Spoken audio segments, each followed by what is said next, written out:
Hello दोस्तों, चलिए start करते हैं एक नए वीडियो के साथ। और इससे पहले हमने संविधान के भाग 2 के बारे में बात किया। अभी हम संविधान के भाग 3 के बारे में बात करेंगे, जो कि मौलिक अधिकारों के बारे में बात करता है, फंडामेंटल राइट्स के बारे में बात करता है, जो कि अनुच्छेद 12 से लेकर 35 तक होता है और यूएसए से लिया गया है, बारोड फ्रॉम यूएसए। सो चलिए स्टार्ट करते हैं और देखते हैं वन बाय वन। पहला है हमारा अनुच्छेद 12। अनुच्छेद 12 क्या कहता है? राज्य की परिभाषा के बारे में बात करता है। यहां राज्य का मतलब यूपी, बिहार, बंगाल से नहीं है। यहां राज्य का मतलब होता है कोई भी ऐसी संस्था या बॉडी जो अब खुद नियम बनाए और रेगुलेट कराए। जैसे में हमारा संसद हो गया, विधानमंडल हो गया, म्युनिसिपैलिटीज हो गई, पंचायतें हो गई। सो चलिए नेक्स्ट देखते हैं। नेक्स्ट है हमारा अनुच्छेद 13। अनुच्छेद 13 जो है न्यायिक पुनरावलोकन के बारे में बात करता है, जिसे हम जुडिशियल रिव्यू के नाम से भी जाना जाता है। जब हमारे मौलिक अधिकारों का हनन होता है तो अनुच्छेद 13 कार्यरत हो जाता है। सो चलिए नेक्स्ट देखते हैं। नेक्स्ट है हमारा 14 से 18 जो है, 14 से 18 जो है, आर्टिकल 14 से 18 जो है हमारे समता या समानता का अधिकार होता है। ये क्या होता है चलिए देखते हैं। पहला हमारा है अनुच्छेद 14 विधि के समक्ष समता। ये बात करता है विधि के समक्ष समता, मतलब कानूनी तौर पे सभी व्यक्ति समान होते हैं। जबकि इसके बहुत सारे अपवाद होते हैं, जैसे कि हमारे राष्ट्रपति हो गए, प्रधानमंत्री हो गए, जो बड़े बड़े पोस्ट हैं, जैसे उनके खिलाफ कोई कानूनी प्रक्रिया स्टार्ट हो जाए तो जब तक वो अपने पद को त्याग नहीं देते तब तक उनपे वो कार्यवाही हावी नहीं होती है। सो चलिए नेक्स्ट देखते हैं हम। नेक्स्ट है हमारा अनुच्छेद 15। अनुच्छेद 15 जो है धर्म, जाति, नस्ल, लिंग के आधार पे किसी प्रकार का कोई भेदभाव राज्य के द्वारा नहीं किया जाएगा। जबकि इसके भी बहुत सारे अपवाद हैं, जैसे ट्राइबल पीपल्स हैं, जनजातीय लोग हैं, उनको विशेष प्रिविलेज और ध्यान दिया जाता है। जैसे इसके तहत ही महिला विद्यालय बनाए जाते हैं, उनको अलग से कोटा मिलता है। चलिए नेक्स्ट देखते हैं। नेक्स्ट है हमारा अनुच्छेद 16। अनुच्छेद 16 जो है कहता है कि लोक नियोजन में अवसर की समानता। जैसे सरकारी नौकरियां हैं, सरकारी कोई भी कार्य हो, उसमें सबको समान एक रूपता है, कोई किसी प्रकार का कोई भेदभाव नहीं है। जबकि इसके भी अपवाद हैं, जैसे हम लोग देखते हैं तमाम तरह के रिजर्वेशन आजकल चल रहे हैं, जैसे ओबीसी का, फिर ईडब्ल्यूएस हो गया, महिलाओं का रिजर्वेशन अलग से। ये स्टेट के द्वारा अपने जैसे किसी भी बैकवर्ड जो कम्युनिटी है उसको प्रमोट करने के लिए ये दिया जाता है बेसिकली। चलिए नेक्स्ट देखते हैं हम। नेक्स्ट है हमारा अनुच्छेद 17। अनुच्छेद 17 जो है अस्पृश्यता का अंत बोलता है, अंत के बारे में बताता है। Abolishment of untouchability.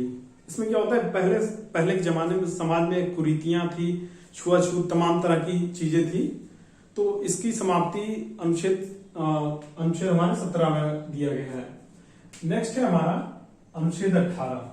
अनुच्छेद 18 जो है उपाधियों के अंत के बारे में बात करता है। इसका मतलब क्या है, जैसे कि पहले के जमाने में जैसे हमारे सुभाष चंद्र बोस जी थे, सुभाष चंद्र बोस को नेताजी कह के बुलाया जाता था, तो नेताजी उनके सामने जो टाइटल लगा हुआ था, तो इस प्रकार के टाइटल्स को समाप्त कर दिया गया। जबकि आर्मी के द्वारा जो टाइटल्स दिए जाते हैं वो टाइटल्स होते नहीं है, एक्चुअली में वो पद होते हैं। जैसे कि हमारा लेफ्टिनेंट जनरल हो गया, कमांडर हो गया, तमाम तरह के पद दिए जाते हैं। और ठीक इसी के तर्ज पे एक चीज है, जैसे हमारा पद्म अवार्ड जो दिया जाता है, पद्म भूषण, पद्म विभूषण, ये भी टाइटल्स के अनुरूप नहीं आता है। चलिए नेक्स्ट देखते हैं हम। नेक्स्ट है हमारा स्वतंत्रता का अधिकार। स्वतंत्रता का अधिकार क्या है? स्वतंत्रता का अधिकार जो है किसी भी चीज को करने के लिए जो हमें फ्रीडम मिलती है, वो है हमारा स्वतंत्रता का अधिकार। और ये जो है 19 से लेके 22 तक आता है। संविधान के बनने के समय इसमें जो है 7 जो अधिकार थे वो मिले थे, लेकिन बाद में एक को समाप्त कर दिया गया। 44वें संविधान संशोधन के तहत जो है इसका 19F करके जो था 19F उसको हटा दिया गया, जो संपत्ति का अधिकार जो था उसको हटा दिया गया। चलिए नेक्स्ट देखते हैं। पहला है 19A। 19A में जो है हमारा 19A में हमारे बोलने का अधिकार है। बोलने का अधिकार मतलब कुछ भी बोलने का नहीं है, एक लिमिट है उसकी भी। राज्य के खिलाफ आप नहीं बोल सकते। जैसे कोई अच्छा कार्य हो रहा है उन सब चीजों को लेके इसमें आप गलत टिप्पणी नहीं करेंगे। नेक्स्ट है हमारा 19B। 19वां B कहता है शांतिपूर्वक, जैसे कोई सभा बुलाई गई है, मीटिंग हो रही है, उसमें आप सभा आयोजित करिए, कोई रोक टोक नहीं है। बस हथियार लेके, किसी प्रकार का हथियार, छुरी, चाकू, जो भी हो, बंदूक, ये सब मना है, ये सब निषेध है। तो आप सभा करिए लेकिन बगैर हथियारों के करिए। जैसे आप देखते हैं किसान सभा होता है, तमाम तरह के जो होते हैं, तो कानूनी दायरे में रह के सभा करिए, कोई दिक्कत नहीं है। नेक्स्ट है हमारा अनुच्छेद 19C। संघ बनाने की जो है, संघ बनाने का स्वतंत्रता है हमको। जैसे आप देखते होंगे तमाम तरह के संघ जो हैं आजकल एक्टिव हैं, जैसे हिंदू युवा वाहिनी संघ है, और भी है स्टूडेंट यूनियन, और बहुत सारी चीजें हैं, ये सब भी हो सकती हैं, इसमें संघ बना सकते हैं। नेक्स्ट है हमारा 19 का D है। इसमें क्या है, हमको आवागमन की छूट है, मतलब हम कहीं भी आ जा सकते हैं। भारत की जो टेरिटरी है, जो क्षेत्र है, किसी भी जगह आ जा सकते हैं। बट इसके भी कुछ एक्सेप्शंस हैं जो गवर्नमेंट के द्वारा रोक लगाए गए हैं। जैसे अंडमान निकोबार के कुछ ट्राइबल एरियाज हैं जहां जाने पर रोक है, जहां जाने से माना जाता है कि जो ट्राइबल पॉपुलेशन है उनको नुकसान हो सकता है। सो चलिए नेक्स्ट देखते हैं हम। नेक्स्ट है हमारा 19E। देश के किसी भी क्षेत्र में निवास करने की, निवास और आवास बनाने की स्वतंत्रता है हमें।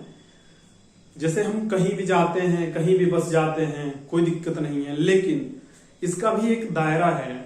जैसे जम्मू कश्मीर के जो वहां के निवासी हैं उनको संरक्षित करने के लिए कुछ ऐसे जो रिस्ट्रिक्शन लगाए गए हैं कि वहां आप जमीन नहीं खरीदेंगे, और बहुत जगह ऐसे हैं जहां आप जमीन खरीद के निवास आवास नहीं करेंगे।